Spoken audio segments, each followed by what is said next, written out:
I never expected you to be hoarding like that. After all, we're a married couple.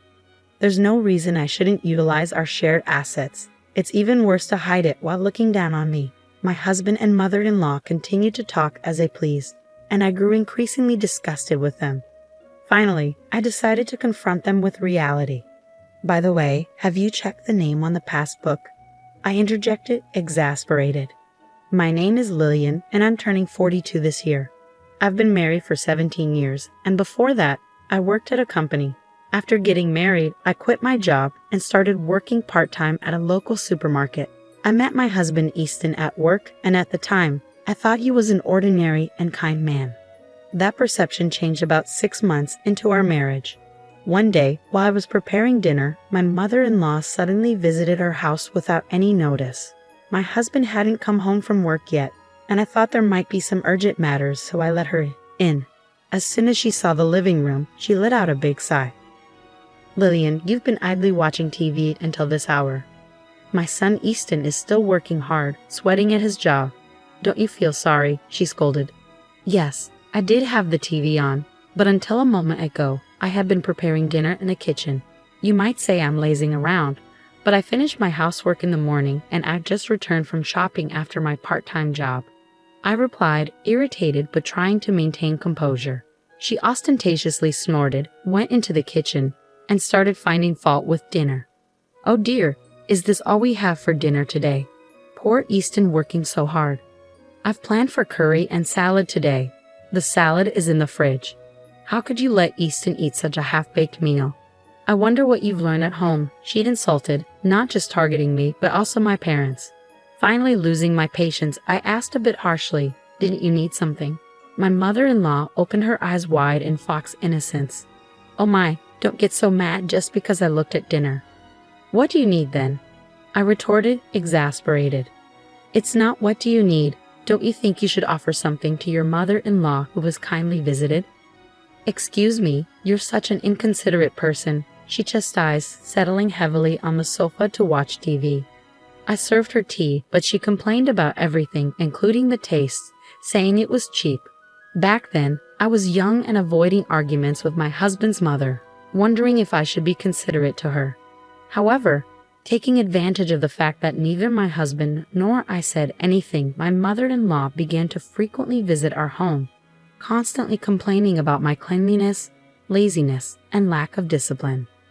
After being criticized at every turn, I was truly at my wit's end and decided to consult my husband about his mother. "Hey, could you ask your mom to reduce the number of times she comes to our house?" I pleaded. "Why is it that much of a bother when mom comes over? You've seen it, haven't you? No matter how much I work on the house or cooking, your mom keeps complaining about me," I explained. "Well, that's because mom wants you, Lillian, to work harder, so she gets tough. I'm doing my best, but as she comes over without notice. I struggle to prepare dinner properly. If it bothers you, speak up for yourself. But remember, mom cares about us too." Throughout, my husband remained indifferent. No matter how much effort I put into cleaning or cooking, my mother-in-law would nitpick, never once praising me. Once the vegetables my mother-in-law brought were clearly close to expiration, so I used them for dinner. She conspicuously scoffed at serving such withered vegetables to her son and herself. That moment, I realized she just wanted to bully me. Persistently criticized, I consulted my father-in-law.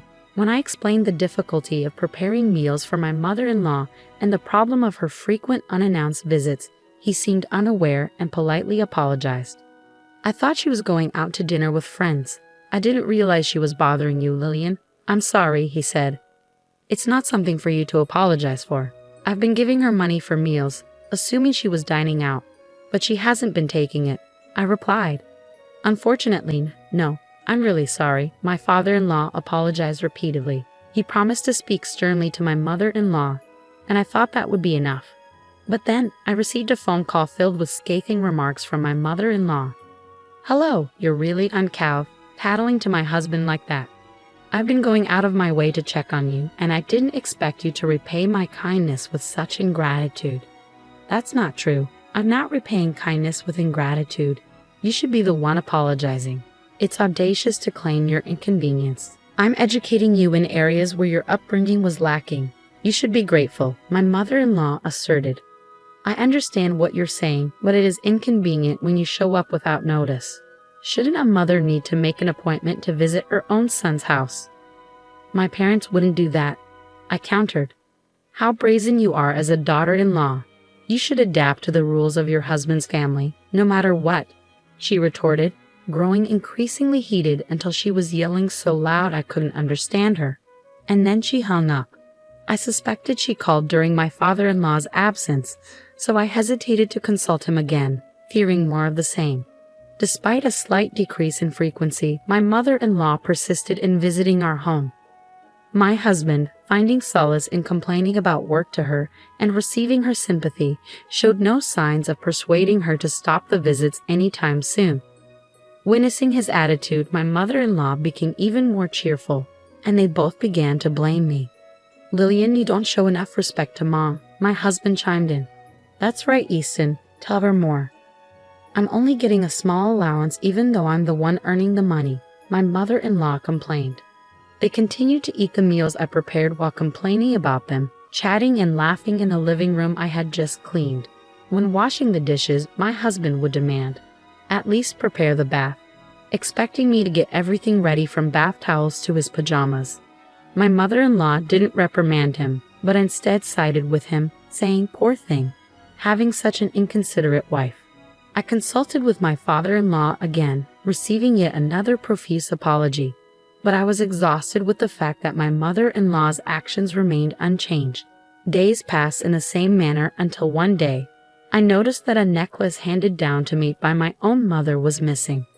When I asked my husband, he claimed he didn't know and coldly dismissed me with, "You probably lost it due to your own carelessness. It was supposed to be in my drawer." The truth came out when my mother-in-law visited our home again during dinner time. Mother-in-law, that necklace," I started, but she interrupted me. "Oh dear, it's quite disgraceful to desire something someone else is wearing," she retorted, wearing the very necklace I had lost. It had a unique, unusual design with a peculiar ornament, unmistakable to me. "When you accuse me of stealing from you, it not only reveals your upbringing but also labels me a criminal," she added with a triumphant smile. Provoked beyond restraint, I reached for her necklace. My mother-in-law purposefully screamed, and just then my husband, who had returned home earlier than usual, opened the front door. Seeing me, he pushed me hard, causing me to crash into the wall and crouch down in pain. He then turned to me, accusing, "Just like Mom said, you've been bullying her while I'm not here, haven't you?" "That's right, Easton. Lillian is really terrible," my mother-in-law chimed in. "I just wanted to get along." "Now listen, the necklace your mother is wearing is the one I said I lost. I don't want to hear any excuses," I pleaded. "Mom, let's eat out tonight. You better reflect on your actions," my husband declared, pulling my mother-in-law away. "Such a sweet boy, Easton really is a good son," she praised, leaving with my husband. The shock of not being able to retrieve my necklace, along with the anger towards my husband for siding with my mother-in-law without even listening to me, made my pent-up frustrations explode. That same day, I decided to take revenge. Once again, I had a talk with my father-in-law. While he apologized to me, he listened attentively to my story. I discovered that he was also fed up with my mother-in-law's outrageous behavior. During this conversation, I decided to devise a plan. When my mother-in-law, as usual, came to our house without learning her lesson, flaunting the necklace and enjoying my reaction, I deliberately told her, "I forgot to buy something. Could you look after the house for a bit?" Normally, she would have retorted with something scathing. But this time, she smiled sweetly and agreed, saying, "Of course. Why don't you take your time? You're always busy with housework." "Thank you." Leaving my mother-in-law at home, I went out alone to the supermarket parking lot, holding my pounding heart, testing the malice of those close to me. If I could get definitive evidence, I could take my revenge. Yet part of me also hoped that my mother-in-law and husband would reflect on their actions and change. Exactly 30 minutes later, I returned home with shopping bags. What greeted me was my mother-in-law in the living room, messily eating dinner with my husband. "Oh, you were late, so we started without you. Today's dinner was more plain than usual. Don't you feel sorry for Mom?" my husband remarked. "But I asked mother-in-law to wash the house because I forgot to buy something," I interjected. "No more excuses. Be careful next time, my husband retorted, acting even more arrogant because of my mother-in-law's presence. I couldn't help but sigh, looking at the pot with only bits of vegetables left. I felt more disgusted than angry at my husband, who didn't even think to leave some food for me. I realized there was likely no future where these two would reflect on their actions. After cleaning up dinner, I checked what happened to the trap. As expected, it seemed like the trap had been set off. Seeing it, my husband smirked, mocking me, looking uglier than ever. His triumphant smile resembled my mother-in-law's when she showed off the necklace. I couldn't help but laugh, realizing that the day of revenge came sooner than I thought. On my husband's day off, both him and my mother-in-law called me to the living room. Seeing the two of them in high spirits, I sat across from them, pretending to know nothing. "Hey, why didn't you tell us? What are you talking about?" I feigned innocence. "About the bank book. If you had that much money, you could have told us. Now you can show filial pity to Mom too," my husband chided. "I don't understand what you're talking about," I replied, maintaining my composure. "Don't play dumb. We're talking about your bank book," my mother-in-law interjected. "Oh," I managed to say without showing any signs of panic. They happily started laying out the estimate papers for a single-family house on the table. "Mom and Dad, you and me, we bought a new 2-family house," my husband announced. "But what do you mean? Why are you moving forward with this without me?" I questioned. "Lillian, you really do hate me, don't you? That's why you're saying you don't want to live together," my husband accused. "Hey, cut it out. You're being rude," my mother-in-law scolded him. "Who's being rude? It's far more disrespectful for you two to use my money without my permission," I retorted. "People with bad upbringing really have bad mouths," my mother-in-law snapped back.